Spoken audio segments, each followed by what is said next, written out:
Call this meeting to order of the July 26th College Place Parks, Arbor, and Recreation Board. Roll call. Tito just showed up. Yeah. Perfect. Did you want me to do it or? Doesn't matter. Aaron's Jim? here, Lee's here, Tito's Morning. here.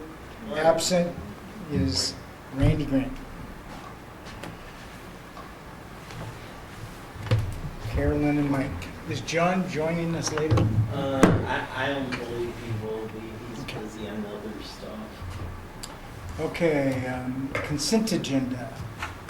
There's the, approve the agenda for today's meeting, approve the minutes from the 6:28 meeting, and I'll John. entertain a motion to approve the consent agenda. Second? Oh, who got first? John made it.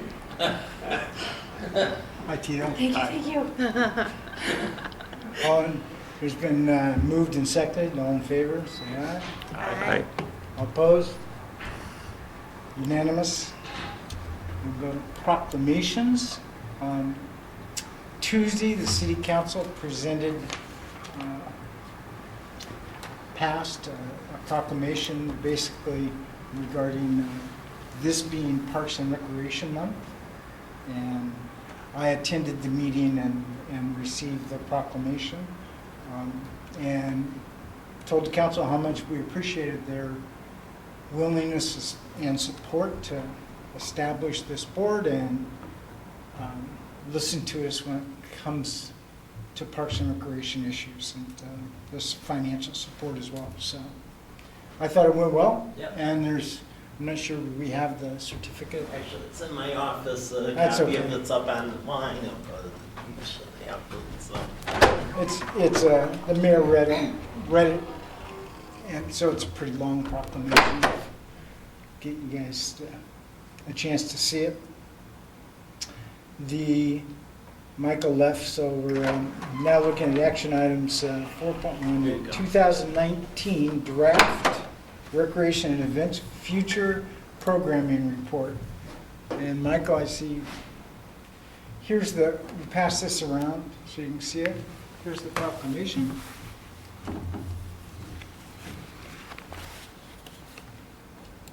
Okay. Or are we at the point of it? I think we're ready for the action plan. Okay, thanks. So I uploaded the one that actually has bookmarks to it, so it's a little easier to follow. So if you go to the right part of the screen here and click, that will essentially take you to the various aspects of the plan.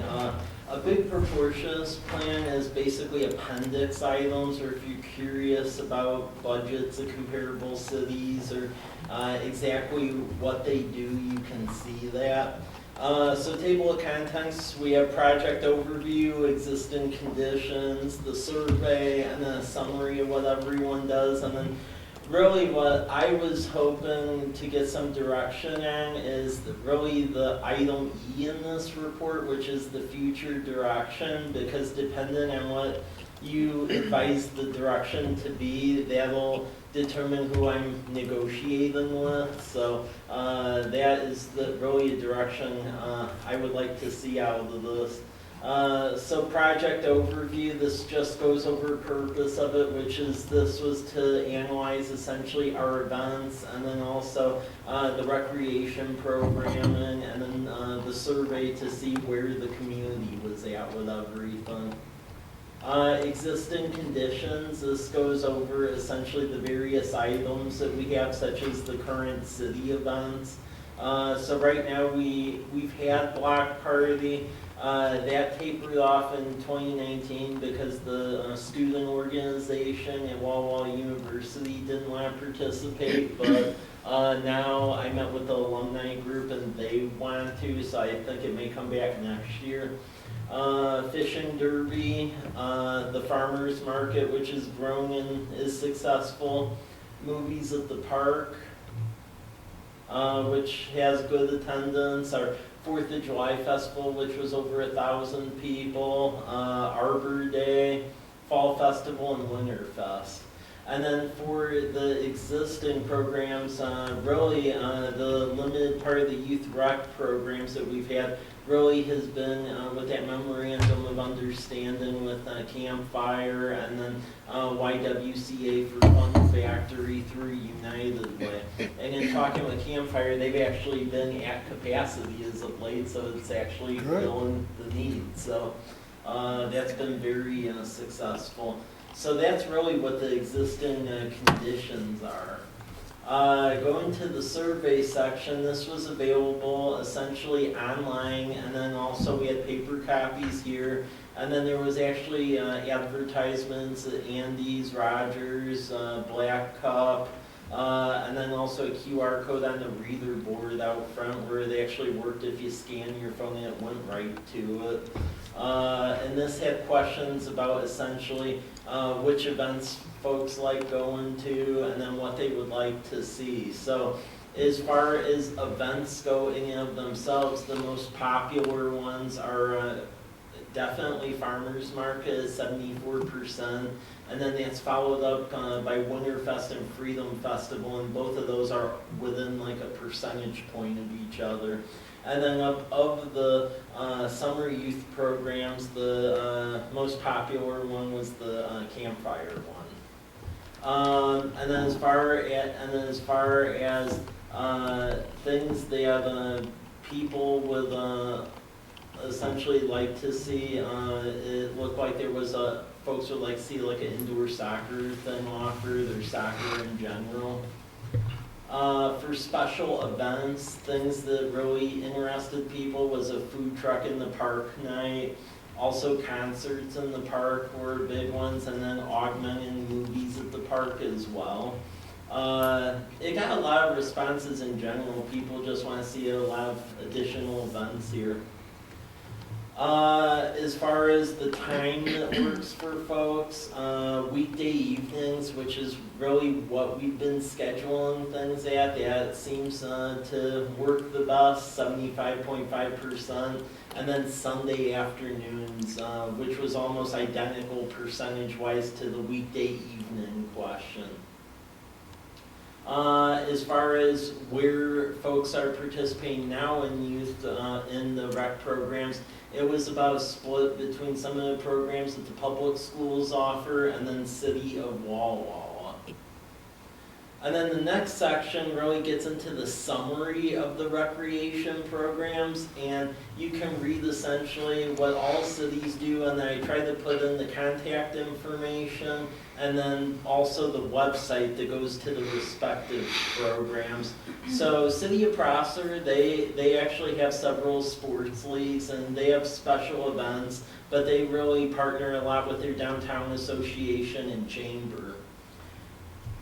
Union Gap, they were a little surprising because one would think with the tax base of the mall that they would have like rec programs, but apparently most of that was cut in the recession and it was never brought back, so they pretty much are just there. They don't really have programs. They tend to depend a lot on Yakima for stuff, but they used to have rec programs, but they just have not brought them back. They do have a couple of events. They have a spring cleanup, Old Town Days in June, and then pretty much an identical thing for winter like we have in December. Clarkston, they were another surprising one because they're twin city with Lewiston. They have some nonprofit sports leagues, but they really aren't affiliated with the city at all, and there's no relationship. They have a Christmas event in Farmers Market, but again, there really weren't programs existing there either.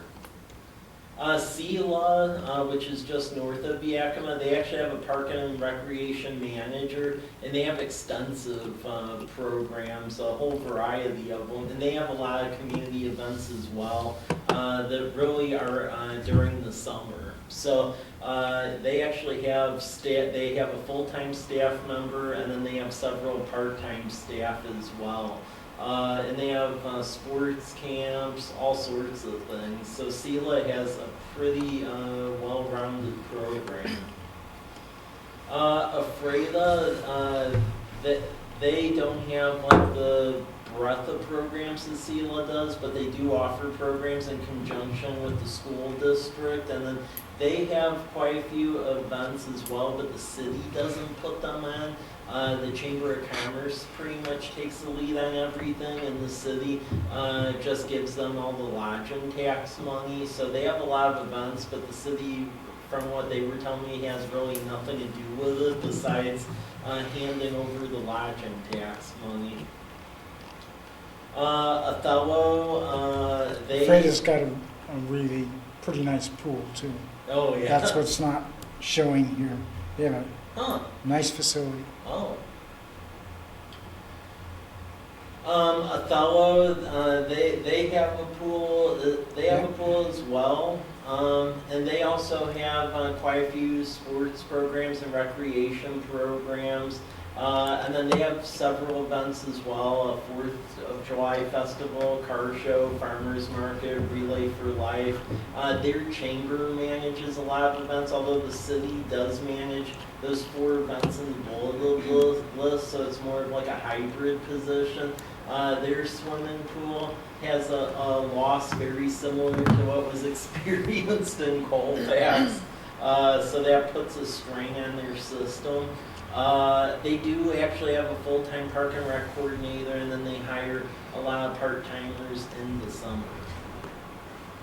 Airway Heights, they've really stepped it up, because that city's been growing at leaps and bounds, and one could almost argue population-wise we're almost in a competition with them, because they mirror us almost identical for growth, and year to year we're either ahead or below them by about like 50 people, and that's how it's been like the last decade.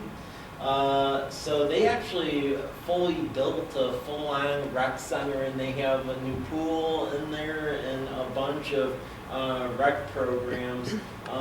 They have a full-on recreation department, and then what they've done as well to encourage more people to use it is there's an interlocal agreement that's actually quite similar in many ways to what we have with the school district, where it's a reciprocal agreement. So residents of Cheney, Medical Lake, and the whole West Plains area, they can go join in and get rates as the folks that live in Airway Heights would. But they have really stepped up their offerings, and at least from the information on the website, and then our fellow contact and the director, their recreation activities have really grown very much so over the last couple of years. And they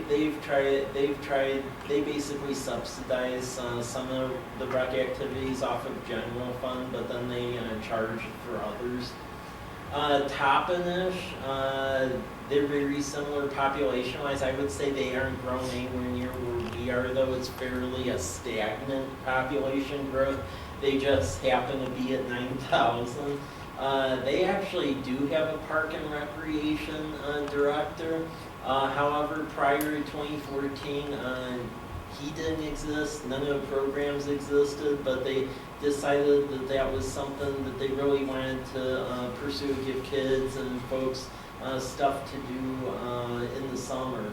So they worked basically with community foundations, a couple of the key employers, and a lot of folks just contribute their money together to help fund the position. The other thing, and this is the idea we're collaborating with the school district came from, is the Park and Rec director also does the school district activities, so it's a split position where the school district pays for half, and then the city, through the respective organizations, pays the other half. And at least according to them, since 2014, given their limited finances, this has been very successful, and they continue to try to grow the programs. They really try to focus on youth primarily.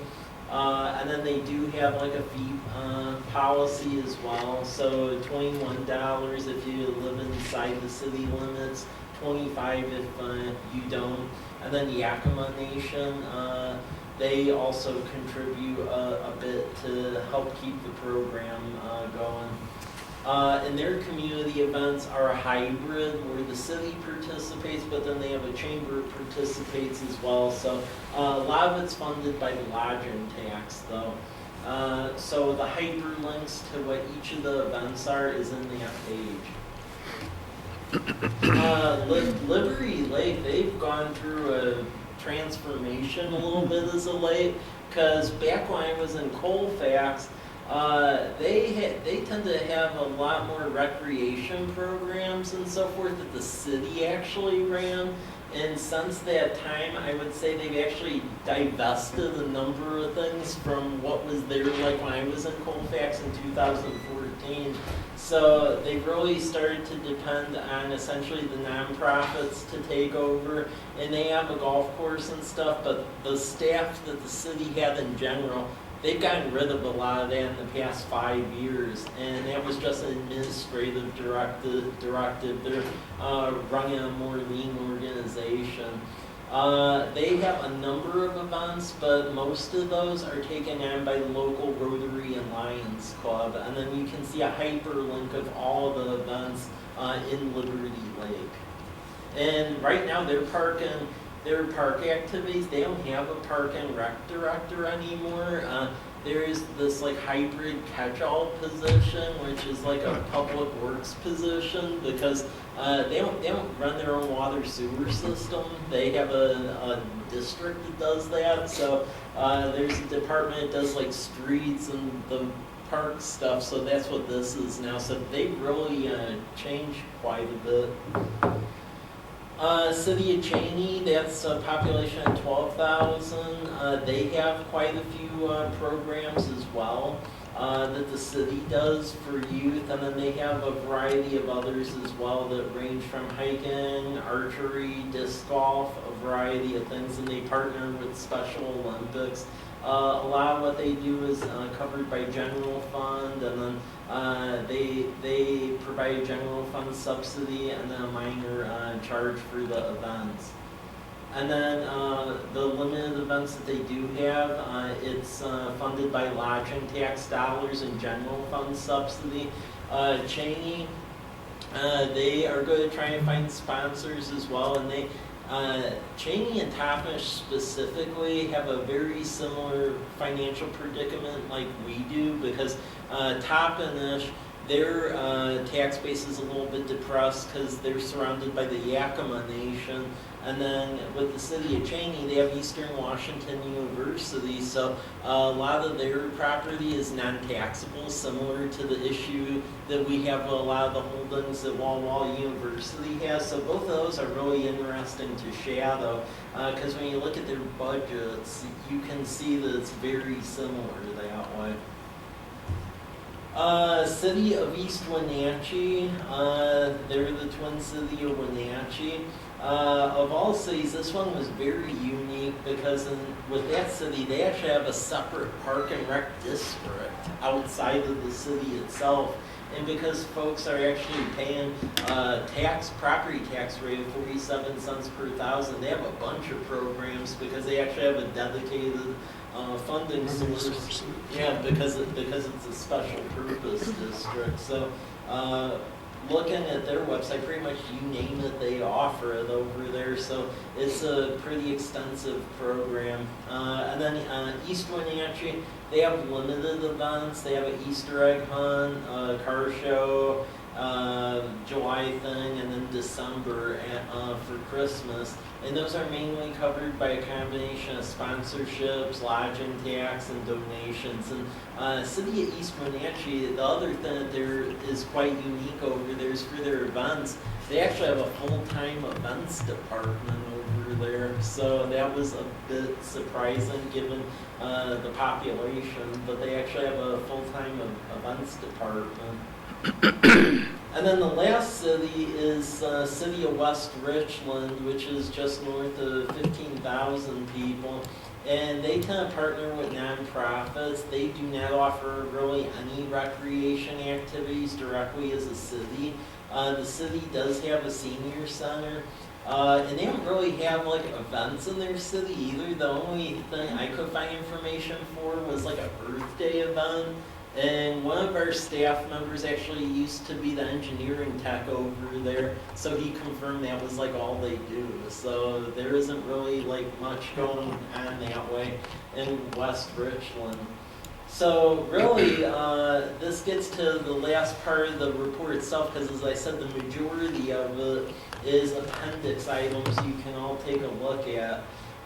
So for events, so there's two items here. On the events side of things, everyone seems to be happy with where things are going, with what we offer. The big thing that was identified in the surveys is there is an event gap between like January and May.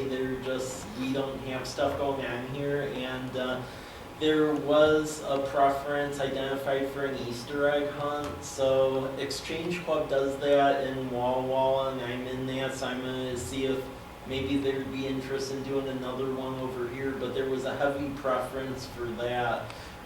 So yeah, we have like a spring gap for events, but from summer all the way through winter, we're programmed pretty well. And then also there was some folks who expressed the idea of having like the block parties similar to what Walla Walla was doing in the neighborhoods. The issue there, depending on the frequency of them, is the staffing levels, because until we really get the combination rec person or something, yeah, we just do what we do barely. So that, yeah, from a staffing perspective, that would be fascinating, to say the least. For recreation programming, here is really the three-headed monster where I need some direction on, because I don't want to waste folks' time if there's a preference to go one way versus another. So there's really three items we could choose to go from. So City of Walla Walla has Parks and Rec program. The reason we did the pilot with United Way is, rewind the clock about 2 years ago when I tried talking with City of Walla Walla, I was told they didn't, Nabil did not want to offer any rec programs whatsoever here, and we were on our own and figured it out. Well, once stuff started getting going and they saw that people were participating, the tune changed, and all of a sudden it was like, oh, now we'll consider it. So they have expressed that should we be interested, they would be open to having discussions. One of the things I've expressed to them, because of the folks who are participating, they've all reiterated this, is that whatever would need to be offered would need to be in the City of College Place, because the folks who are participating are ones that are having the problems getting kids over to Walla Walla in the first place. So that's one of the things that they would have to get over, because I know, like with the library issue, for example, that's why we backed off of partnering with them, because they said they were never going to put a library here and figure out how to get people over there. So that, yeah, City of Walla Walla, that's an option. Again, as far as if they actually would have stuff over here, that's a whole nother discussion point. And then I will also say the cost as well, because dealing with them on other items, it's always a little bit interesting, and I'll leave that one there. Partnership with College Place Public Schools. So this was something Tim Payne and I were working on before he left, and I've talked to James Fry, and he's open to this as well. So we could definitely have this discussion. So they do have like an activity sports person over there. Both superintendents seem to think that there would be the ability to squeeze about half of the general hours to help with city activities and so forth. So one option would be to, in essence, mirror what City of Toppenish does, where you have a hybrid position that's half city, half school district.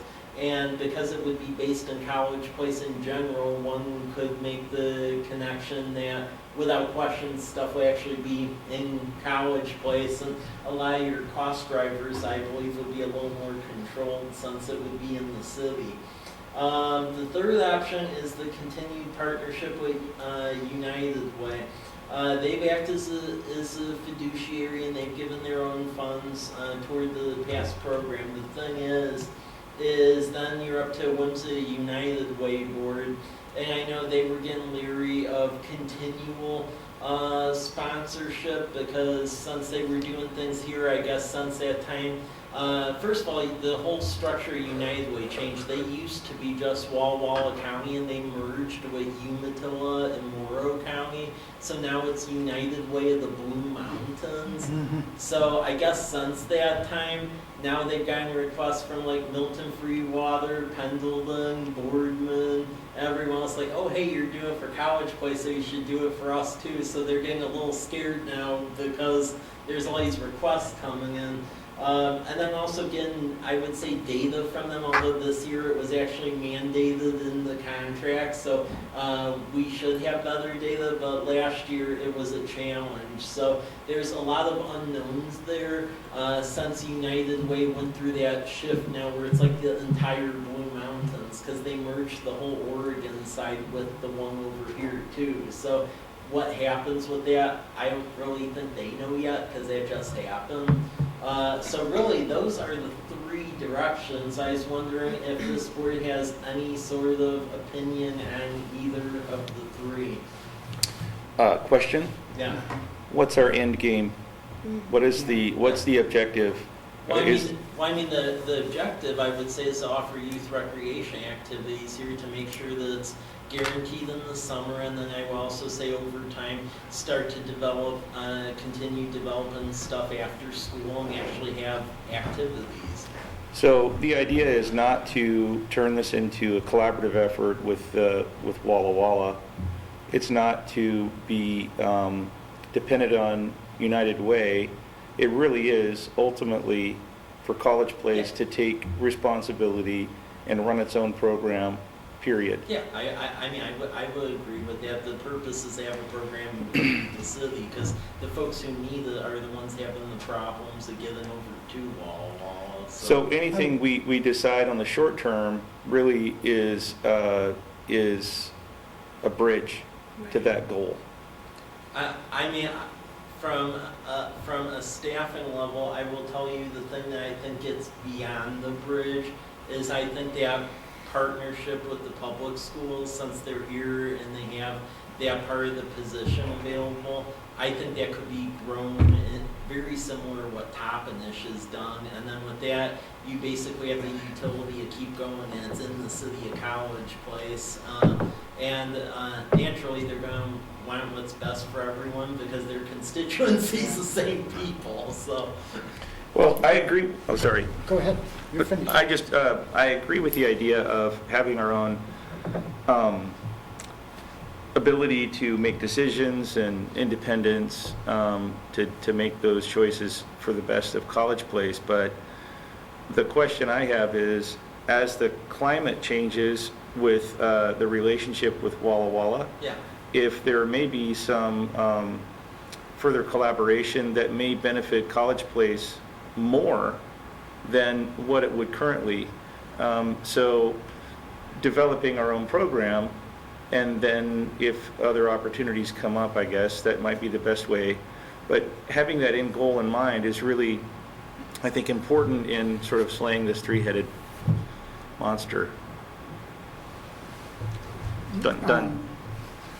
Good points, Leif. I have some experience with all three of these options, and I would say, based on where College Place is currently, and I said this to the council, I think in the last 2 or 3 years, College Place has started to create some more identity as a community. And it continues, I think it can continue to get that College Place identity versus the Walla Walla identity. So even though I was number one, I implemented number two in a different city, where I paid for the entire staff person to go to the school district, because the schools, well, you figure 9 months out of the year, the schools are the key facility. We can't afford to build a community center yet. Probably building a library before a community center. So I think that is an issue. If you have an inroad with the school district for scheduling those facilities, then you're going to get access when you need access.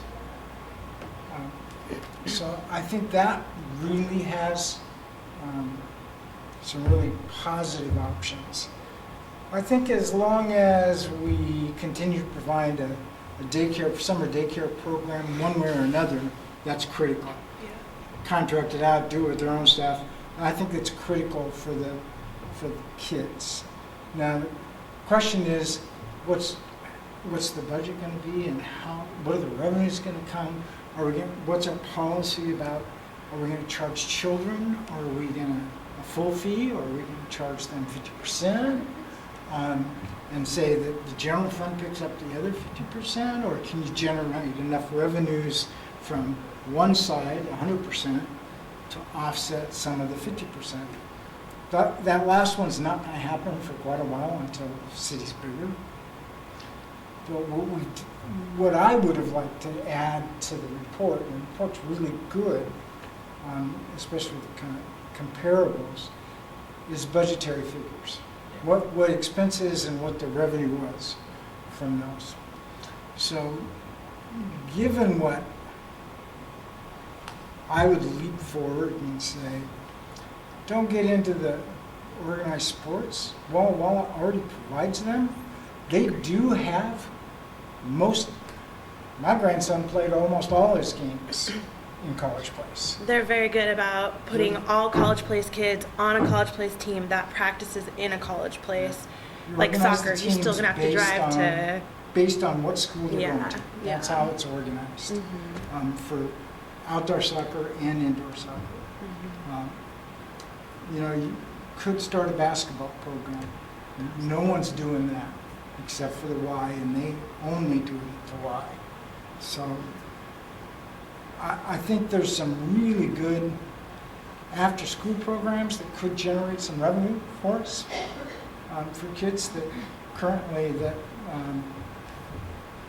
Campfire does, or YMCA at Davis. Campfire. Over here it's YMCA. It's YMCA. They do at Davis an after-school program till 5:30. So if we take control of that, we continue our relationship with the school district and have a joint employee, and certainly leave that to the administrators who has control.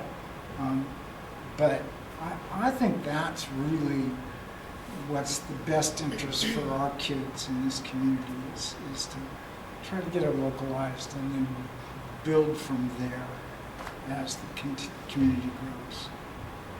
My Those are my question ideas. with the option of partnering with College Place schools, when you say activity director, my understanding is that's what they call their athletic director. If you've discussed it with the superintendents, there must be time, but I do not see how our athletic director would have time to organize any recreation programs. College Place High School has grown, and their athletics have grown, and he is a busy man. And I just don't see why he would have the time or the interest, to be honest.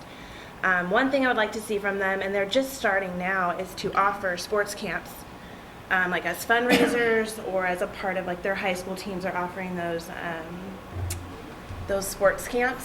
So I would like to see more of that, and maybe like them getting a little more organized and promoting it. They're starting to, but like as someone who has kids in the district, we kind of hear about it last minute. But if they could pull that together and get a little more organized, the football team's putting on a kid football camp, the high school girls and boys putting on camps for those kids. I think that would be awesome to have. And I know, like, as far as basketball in our community, we have a really great AAU group of kids, and they practice in the church. They have a gym over here. I can't remember the name of it. Do you know what I'm talking about? Yeah. They have a gym right over here. It's the youth center. Yeah, the youth center. Okay, well, we rent that out, and like there's a group who have just a college place AAU teams basketball, and they've grown it a lot. But I think that if, like the school district could partner, we could partner, that would be good too, just to grow athletics just for our college place kids so that our teams could get a little stronger. But anyways, my main concern was just be that I don't see how the athletic director would have time to take this on. Yeah, I mean, it was my initial concern as well, but both superintendents They said, really, they yeah. thought they were able to fit it in somehow, Yeah. so I have to take them. Sure, So- yeah. Summertime, they would have some time. Mm-hmm. Yeah. And that might be maybe some of the most intense time for Yeah. efforts. Gym space is a really big issue in our community. So, I mean, even for Walla Walla, trying to get indoor soccer scheduled, I work in the office there, I know it's a nightmare. There's just not enough gyms because after you have the schools having their practices and we're trying to schedule our athletic programs, it's tough. So implementing any rec programs that would need a gym here, you're limited to a couple schools that are already running programs.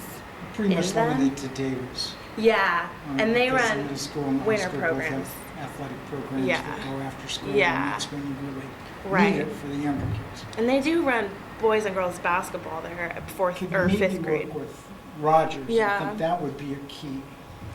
Yeah, I'm curious, and this, I don't want to take this on tangent, but who are you interacting with on the youth center? Our kids are just participants in the program.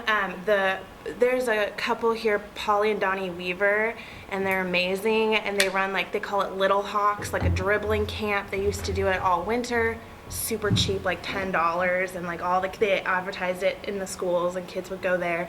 So whoever owns and runs that, the village church, somebody probably Right. is a point person who we rent it, but. Right? Yeah, I think they're pretty scheduled out as well. Well, I'm But wondering if that might be an opportunity for collaboration if we were to Yeah. do something to maybe help the church raise that, that facility is really aging. it is. They just refinished the floor, Well, that's but nice. That's it good. is an old facility. Yeah, it's an old Yeah. building. I wonder if there's an opportunity there to sort of create more of a relationship where Mm-hmm. there's an interest, common interests are benefited. If we're looking Yeah. for gym space, that may turn it, it's got a nice floor, Yeah. but it's Yeah. just the rest of the facility is kind of Yeah. like a tumble down. Mm-hmm. It's like 30s vintage, Yeah. airport hangar type Yeah. construction. And they roller And where is skate it? on it too, Where is so it? it doesn't stay. So yeah, over on 8th. Yeah. It's Right. over block- near- Block and a half. Yeah. Yeah, and they run a variety of events in there. It's not really set up for athletics as often, but they do roller skating, Yeah, and it's yeah. kind of a community It events is. thing. Roller skating is a Yeah. great little thing to take your family Yeah, to. yeah, and they've got a whole set of skates, Yeah. and it's kind of a cool thing. But if there were some additional resources put towards that, and it was in exchange for some opportunity for access for the community, I would think that would be a great way to help resolve Sure. some of the gymnasium space Yeah. until we're able to put in the College Place gymnasium next to the library. Yes. Well, I mean, it was one of the discussions where if that library thing does pass, collaborating with them to augment that to be more of a community center with the library. So, I mean, we'll see how the vote goes, but Mhm. that's the idea. It's good. Yeah, got my ballot yesterday. Yeah, I got the ballot yesterday too. I'd like to say that, regarding the second point, the partnership with the public schools, I think in the long term, that's going to be positive for College Place because we want to be independent and self-sufficient. But I think that we should not ignore partnering the athletics director with Walla Walla University and Rogers and WAVA as well. So if we can create a committee where the athletic director meets or includes all the athletic directors from the different facilities, maybe all of them can work together to create a program for our That's a good community. point. Not Yeah. just one person, but a committee. Right. All Tapping the into schools those and all schools. It's really, that's a Yeah. really good thing. Yeah.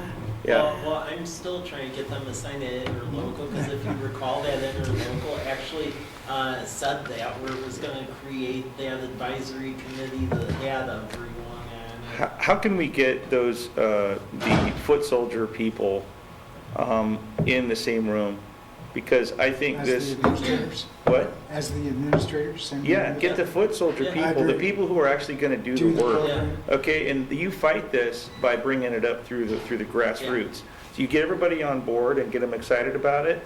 They're going to put pressure on the upper people to change things. And if they start hearing it from below, I think that would be a good strategy to start with. Okay. If we're running into obstacles other places. But I agree. I mean, Yeah. getting everybody on board. Let's say, Rogers takes the soccer program and someone else takes the basketball program, and, we can distribute this. And And like you're saying, all the athletic directors coming Wall together. College could do the swimming That's, program. exactly. Yes.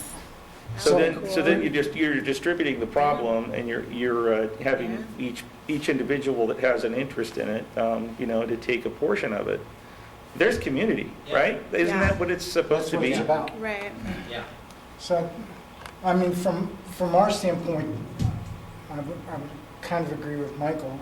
I think that's the intent of this committee, that you bring everyone together and see what you can kind of generate through symbiosis and move forward. But at least if we have an agreement where we have a full-time year-round employee through Right. the school district, with the school district, that's the kickoff place, with the end goal being Exactly. a community program.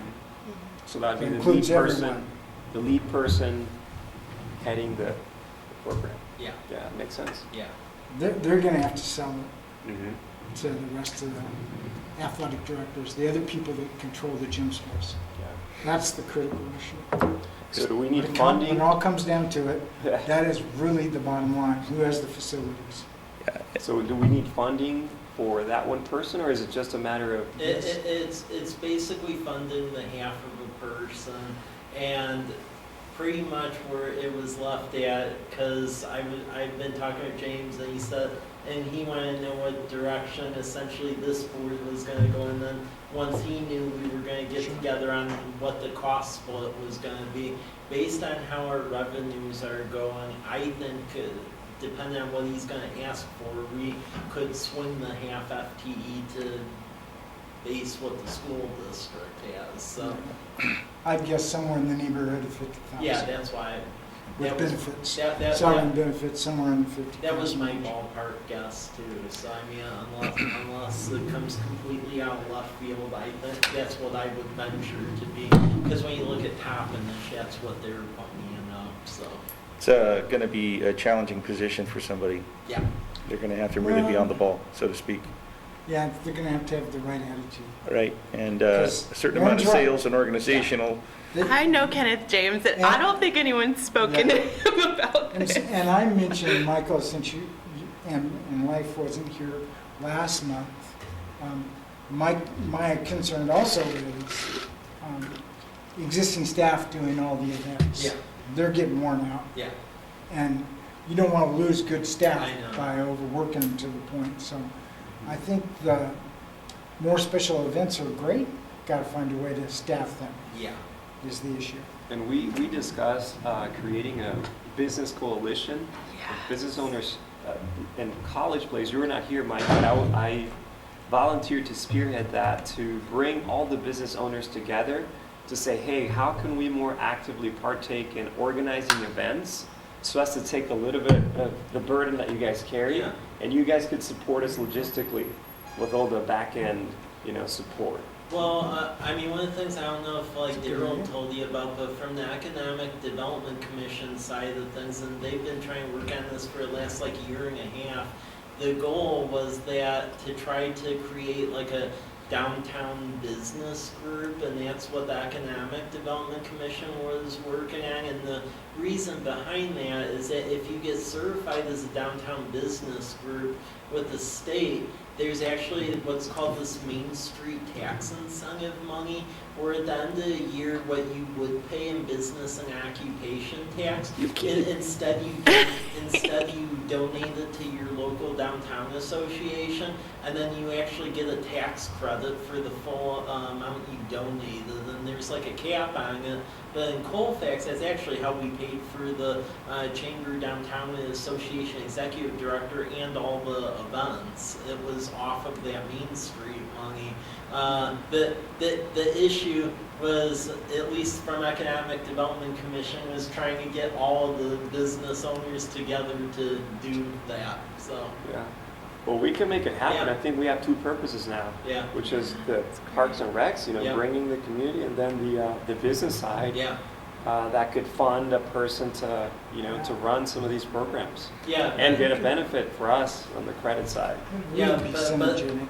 Yeah, I think that it takes a while for some of that stuff to get off the ground, but once it gets some traction, Yeah. you'll see people buy in.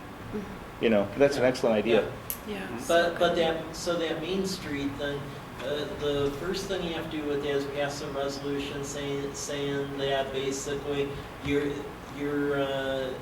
pursuing the Main Street community designation. City Council already did that a year and a half ago. So the groundwork is there. It was just getting it together, because one of the issues with this downtown business group thing is, in order to get the incentive, because of how big our city is, before they certify you, they have a rule that they want an executive director for the downtown business group, a full-time executive director. And the big issue has Wow. been, and you have to have that for a year, and then they'll certify you, and then you could start collecting the business and occupation tax incentive. So the big issue that we've been trying to overcome, that has been the $1 million question, has been trying to figure out how to fund it for the year until we can get the B&O tax. Because in Colfax, how we did it was unfortunately, utility companies around here aren't as generous as Avista, because I was trying to go that route. Because in Colfax, I talked to Avista, and Avista paid for the whole thing for a year. They paid for the executive director, and then we got our designation, and then from that point on, it was all covered. As far as figuring out how to cover that year gap, that's the issue. Yeah. But if we can overcome it, then you're guaranteed the Main Street money. Just need to find an individual that would be willing to work for $1 a year. Yeah. It's good. Well, and that is actually not all that impossible when you I find know. the right-minded people with the right amount of money that they already have. Yeah. Exactly. Have you talked at all with any of the, like, Columbia REA? Yes. Or, maybe they're already being Well, that pulled was on too much. That was the problem. A lot of them were oversubscribed as it was with donations for a bunch of things. So I've talked to Cascade, Natural Gas, REA, Pacific Power, Pocket INET, and no one seemed to have the ability to go to that level or anywhere near it like what Vista did, which is the situation, because somehow you need to figure out how to cover that year so that you can finally get qualified. I think that executive director would also need to sign up for a tattoo of the logo of the supporting. Yep. And I think that might push it over the edge. It's just saying it. You bring it up, Which is limited mechanic and pool. Yeah. So go ahead. Yeah, so I mean, really, for it to be sustainable for the events and stuff, that is the gap. We need to figure out how to cover that year gap issue, because if we can overcome that, then you become a full-fledged Main Street community, and then you're good.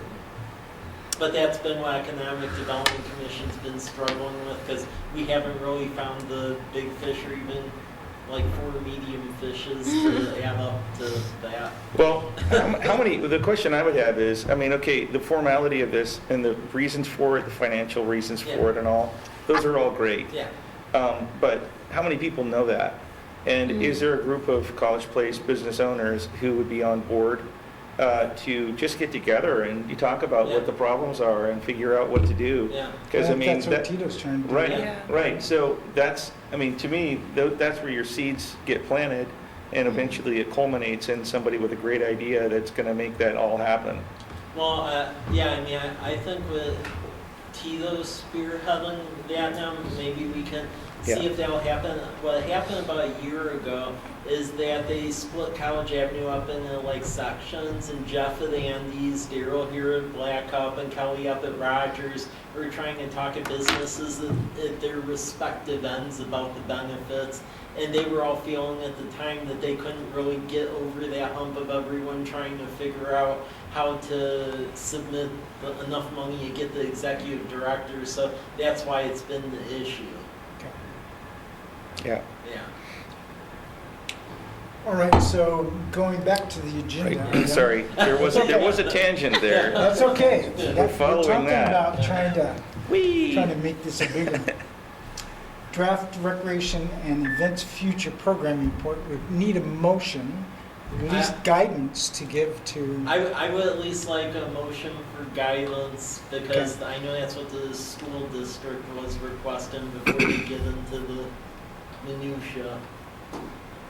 So what we're looking for is guidance for one of those three options, and I certainly spoke in favor of the school district option to start with. I second that. Yeah. All in favor? Aye. Unanimous. Bye. So you've got direction. Okay, thank you. Mr. City Administrator, go for it. Thank you. Community garden lease. Okay, I just wanted to get this to your attention because I was approached by this a couple weeks ago. So Wall Wall University has a new volunteer group of students, and the faculty advisor is George Perez, and they really want to do a community garden where they would lease some plots to community members, have some low-income plots, and they would keep some plots. They would essentially do all the work of building it and so forth. And they were looking for a spot to have this at. If you recall, there's property, it's like in flux right now because we moved the Veterans Park designation from that hidden lot behind the police department over to Hayden Homes, and that property is just being kept as administrative. The map of where it's at is right here. It's about 0.22 acres, and it's like right beside the fire department. It's just hidden back there. So in Actus, they said they would do all of the development and building the plots and everything. That property already has a water meter and water going to it, so it's a fairly plug-and-play site. So I just wrote basically a draft agreement, and they're currently reviewing it right now, and it just goes like year to year, but it automatically renews as long as both sides don't have an issue with it. As part of their lease cost, that would help cover that they would offer the lease cost to community members. That would help cover like the water rate, because since it's a water utility, we can't gift water. City Hall actually has to pay ourselves for the water we use here, so that's state law. But yeah, they would help run it, and the idea is they were going to have like a work study person be the coordinator of it, to be the ultimate community garden coordinator. So they're going to let us know essentially where they're at with the lease, but it sounded like once they approve the lease, I bring it back once they're good with all the language, that they were hoping to develop something this fall and prep it so they could have it fully ready for like next spring and summer. So. One concern I have is, since I've done community gardens, is who gets, I know they say they'll get stuck with it, but who's going to actually do the work? Yeah. And my fear is gardens reap their harvest in the summer. College students are generally not here during the summer. What happens during, it's only the summer months I really worry about. In becoming a weed garden, an eyesore, for the police department, and fire station. I just because a nonprofit says they'll do it, Yeah. doesn't mean they'll do it in the summertime. I worry about that. I mean, part of why I was thinking adding to this, and they mentioned the kind of, that was that work study person that they were gonna like pony up and have, because the idea was to mandate that that person be here over the summer and they would be paid accordingly, so. I know they have a Paying. grounds department and then they have like a skeleton crew during the summer too, so I don't know if that's going to support this program or just a one person. It's a big You know? project for one work study Yeah. person. Just a one person Yeah. would be heading this thing? That was what the faculty advisor was thinking. Well, So has the lease already been given to them? It's been given to them to review, and I said that there could potentially be add-ons from this board, so they're. Okay, so how long is the lease for? It's for a year, but as long as no one contests it within like a month of it ending, it automatically renews year to year. Okay, I'm just thinking in terms of having some sort of review process that happens to, once the year wraps up, that whoever's been in charge of it maybe is given some feedback for the next year. That could go through the faculty advisor.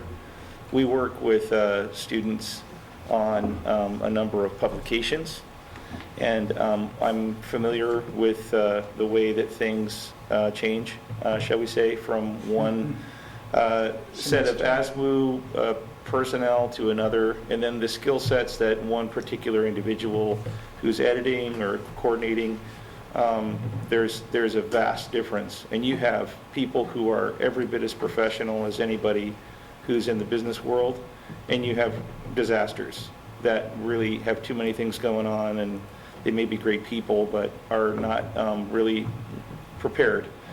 So you're going to need the continuity of the person involved. And I might suggest that there is a fail-safe that protects the city, and it would involve collateral damage within ASWU, and would probably stop the program unless somebody really cares about it and fixes it. And that would be that in the event that things get out of hand during the summer, that the grounds department has to take it over.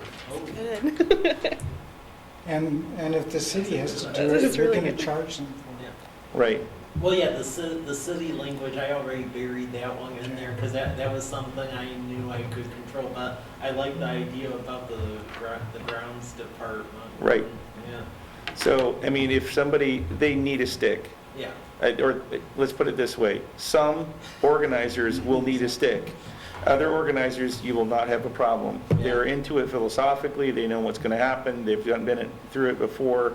And then there's others that are just, they have a lot of really great ideas, and it just hasn't gotten really to the ground yet. So having a set of sticks in there would probably be helpful Okay. as a fail-safe. And that would really, then, the city is really, it's like, it's going to go this way, and if it doesn't go this way, it'll go that way. Yeah. And you'll be sorry. I just really, so. Okay. We have a motion? Do you need any motions? No, Yes. no, Okay. for this, There's it's more guidance, so reports. discussion, because this Okay. is early. Veterans Park? Okay, so you'll see the various documents here. I tried pushing us the best I could. Considering what they were originally going to give, I'm actually pleased with what we got, given the fact that I had nothing to fight with. So what we ended up with is we do have 3 pieces of equipment now out there, whereas if you recall originally they weren't going to give any. It was just going to be like barren land and that's it. So there's basically going to be a ladder climber, a full-on playground equipment and slides and so forth.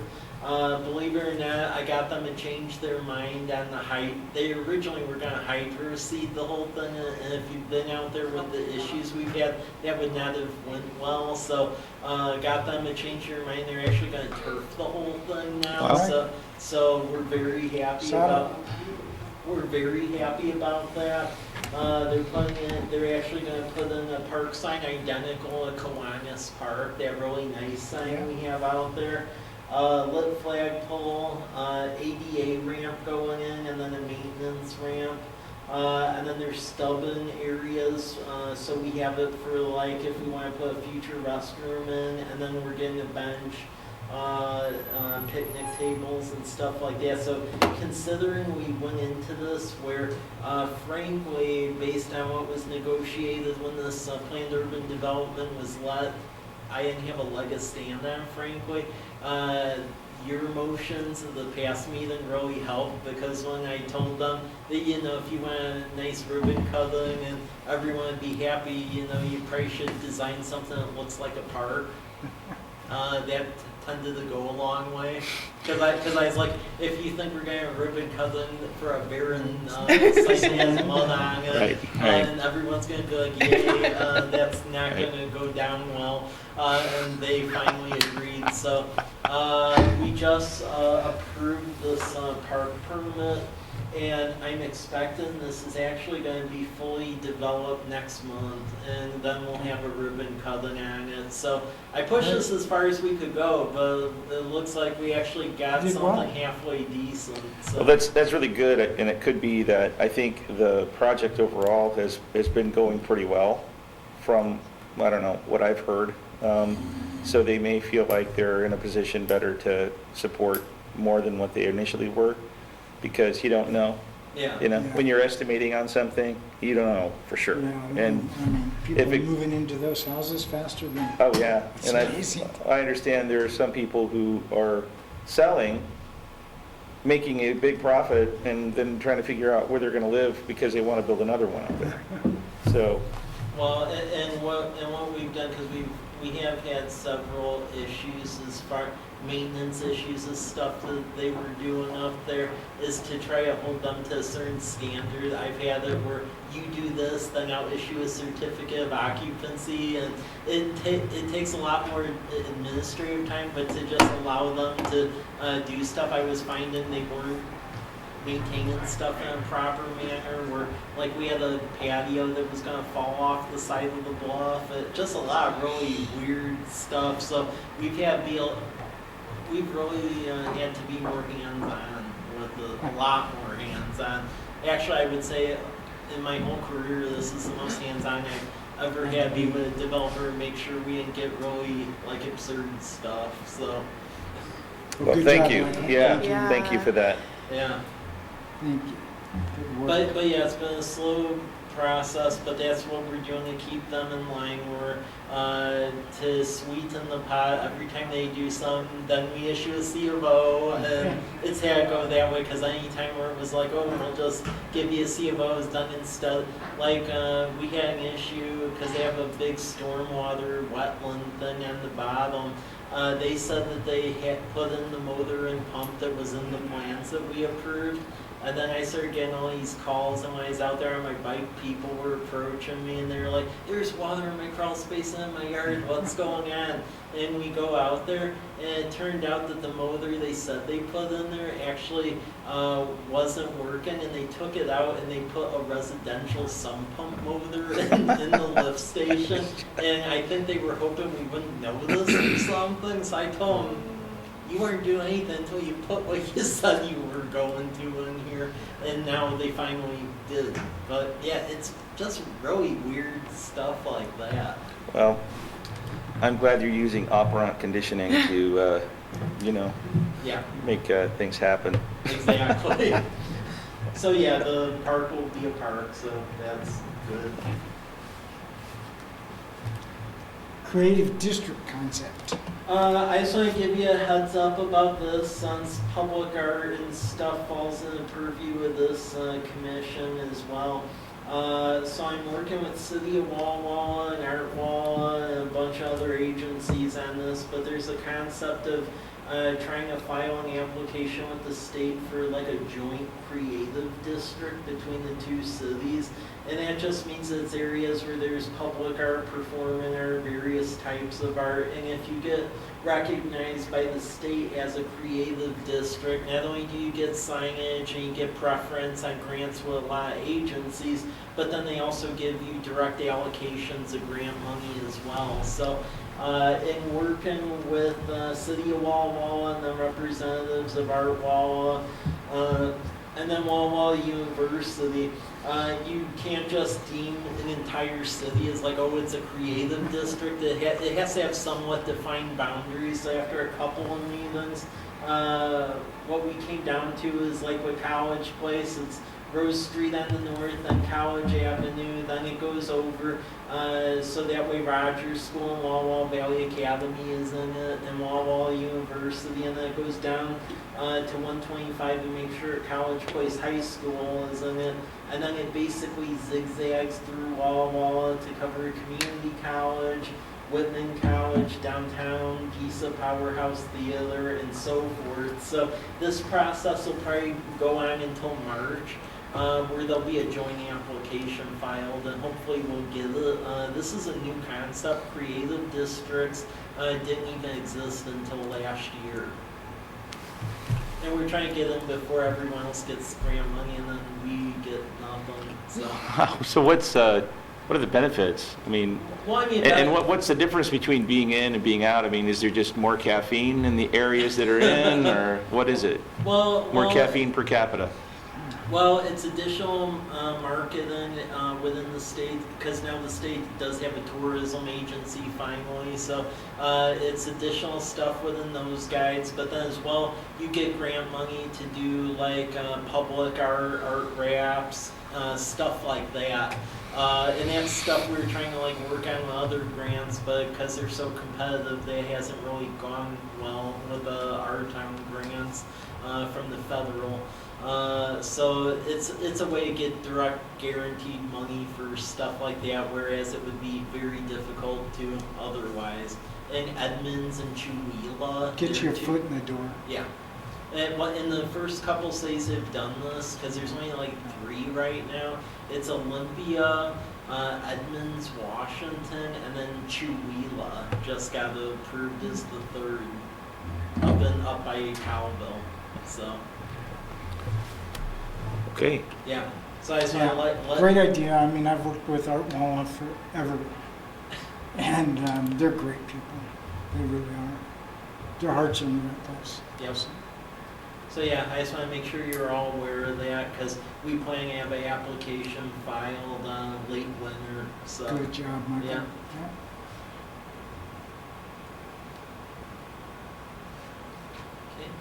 Okay. And phasing plan discussion for Lions. Yeah. And John's not here. Yeah, well, Liza's going to give a little update on that. So as you all know, we have the city booth at the farmers market. So what we're going to do with that is John continues to be at the city booth at certain farmers market dates to get input from the community on what are the preferred improvements to Lions Park, and we're going to get with our consultant to essentially figure out various options on how to phase it, because we do have the ability to like go after grants in the future, but we don't really want to just be sitting there idle. So we put $400,000 away this year for park improvements. Next year I have it slated we're going to put about another $400,000 away for it. So we'll have about $800,000. The full park improvements, including fixing the pond. If you add everything together, it was going to be about $2 million. So we'll have to figure out in the first phase what goes in and out. So we'll be working with you all as we get all of the community input to figure that out as we get closer to the budgeting cycle. One of the things I am going to pursue, though, is we've been very successful with legislative appropriations from our legislative delegation, and we were pretty close on getting a road project this year, but it didn't happen. And I think part of it is that they really want projects that they can point to and be like, oh, I did that. And if you're trying to put money towards Cedar and Damson, I mean, it's nice, but that doesn't really have that emotional element to it. Whereas I think if they got the money to go fix the Lions Park pond, given the fact that the fishing derby is there and that's a very unique asset, I think that would qualify. Is that like emotional element where it seems like anytime you have that, then you're successful with legislative appropriation. So in next year's legislature, I believe that's what we're going to try to pursue, to get a direct appropriation to deal with the pond. Because the pond itself, out of that 2 million figure, is about 500,000 to do it the right way once and for all. So we aren't having to go back in there, because that's the thing. A couple of years ago, Public Works actually did go in there and dredge it, and then some storm occurred, and then literally a couple weeks later, everything that they dredged out went right back in the pond, and it was like they never did anything. So we need to separate and do it right, so we don't have that. So that's the plan going forward for next year. That we'll do something. We just have to figure out what. What it's going to be. Yeah. Thanks, Michael. Yeah. For that update. Appreciate it. Yep. Any other items to come before the board? It's been a good meeting. Yeah. Good meeting. Thank you. Yeah. Entertain a motion to adjourn. So moved. Second. Do we have one? Second. Aaron, Tito got the second. All in favor? Aye. Unanimous.